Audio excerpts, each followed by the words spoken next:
Hello, welcome to the Leo Beck Institute.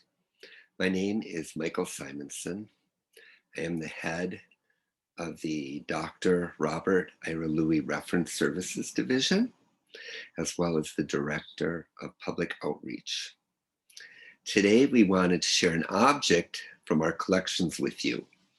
I was asked to choose an object, and I chose a drawing done by the well-known German Jewish artist Max Liebermann, titled Boys Bathing. It is, we believe, from 1906. And I'm going to share my screen with you so you can see both it and other artwork related to my little talk today. So this is Boys Bathing by Max Liebermann. This is in the collections of the Leo Beck Institute. It is a black and white drawing estimated to have been done again in 1906, and one of numerous that Liebermann did on the subject. The scene takes place in the Netherlands, where Liebermann had lived previously and where he still often visited for extended periods. The subject of boys bathing on the beaches of Holland was for Liebermann a typology. That is, it was a theme in his artwork he often returned to, albeit not the only one. He had many other themes as well. Liebermann, as a young man, had left Germany to study and create art in Paris and then in the Netherlands. He started his career as a realist, and he moved by this time into Impressionism. But why the theme of boys swimming naked? There are two historical factors that come into play. First, as the world became more industrial, there was a backlash in Europe culturally, a desire to return to a time when humans and nature more closely coexisted in a kind of, well, what became in the people's minds, a kind of ideal paradise, kind of the world as a Garden of Eden, far away from the modern world with its trains and its machinery. But a second reason was that the bourgeois increasingly looked down on the tradition of the female nude. More and more they connected works of female nudes with illicit sex or prostitution. And thus painting the bodies of males was becoming the more acceptable.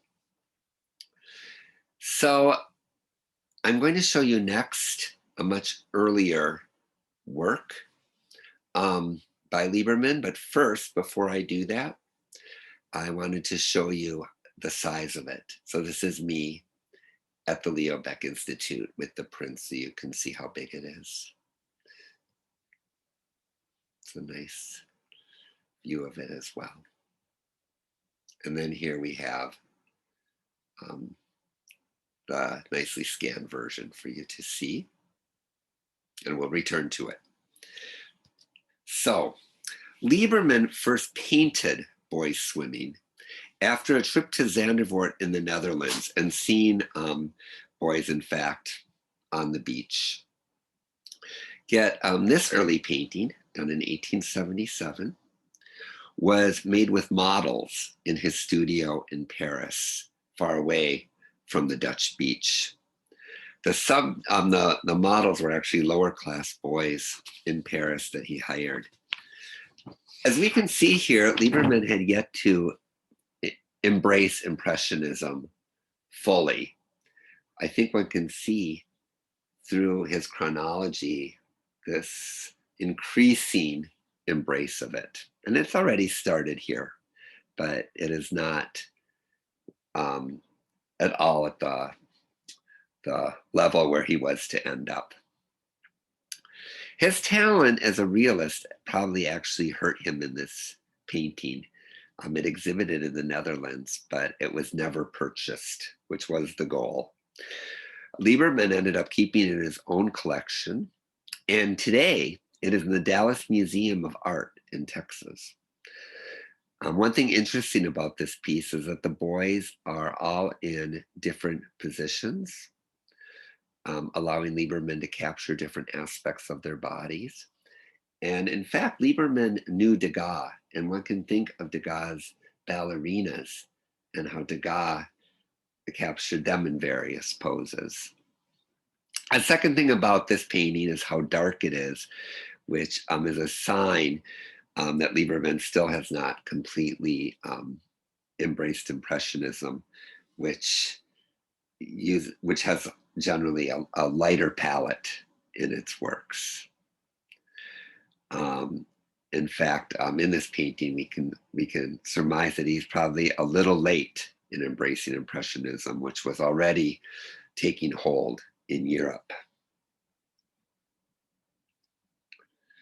So now we go back to the print that we have at the Leo Beck.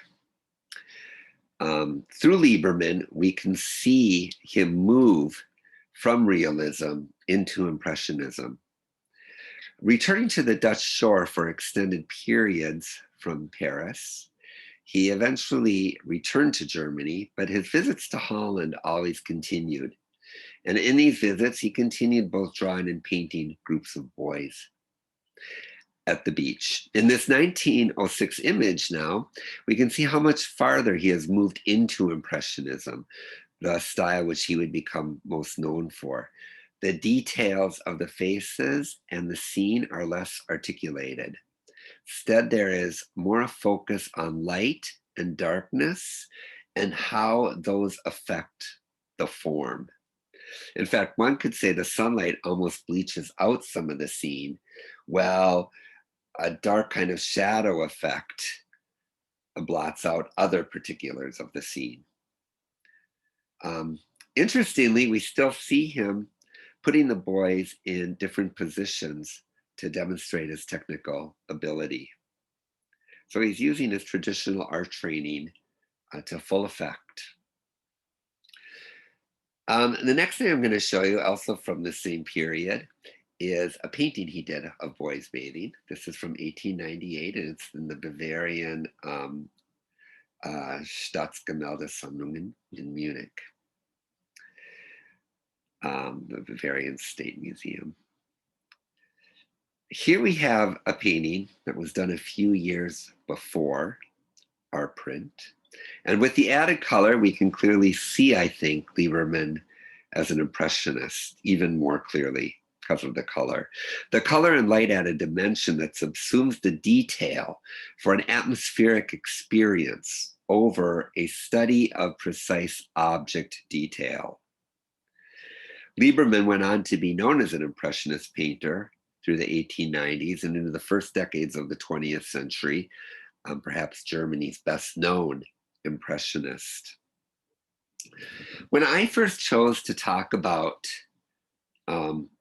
our drawing of Boys on the Beach from 1906, a colleague asked me if I had chosen it for Gay Pride Month. I found this kind of funny at first because actually I chose it because simply the idea of swimming in the ocean during the summer seemed to be a nice thing to think about. But thinking of it further, I think there is a definite queer relation to this theme, particular for the time.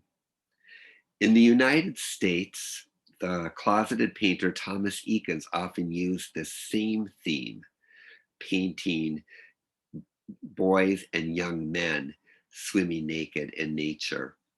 And one can think of the writings of such people as E.M. Forster in England, who during this time was writing such books as Room with a View, and its scene of young men swimming naked together in a pond. And of course, in 1912, the German author Thomas Mann published his book, Death in Venice, where the main character, an older man, dies on a beach, having chosen death rather than flee an outbreak of disease because of his attraction to a young boy who swims there each day. I don't know of any account of Lieberman that points to him possibly being queer or gay in any manner. But what he captures in his work of Boys on the Beach, and I think the whole theme, what it captures in Europe and in America at this time, was a larger desire for people to be at one with or return to nature, including its erotic undertones, far away from industrialization, naked, free, in the sun, the wind, and the water.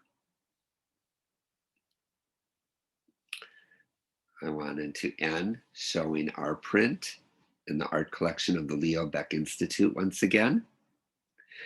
And I am Michael Simonson for the Leo Beck Institute, and I thank you for joining me today.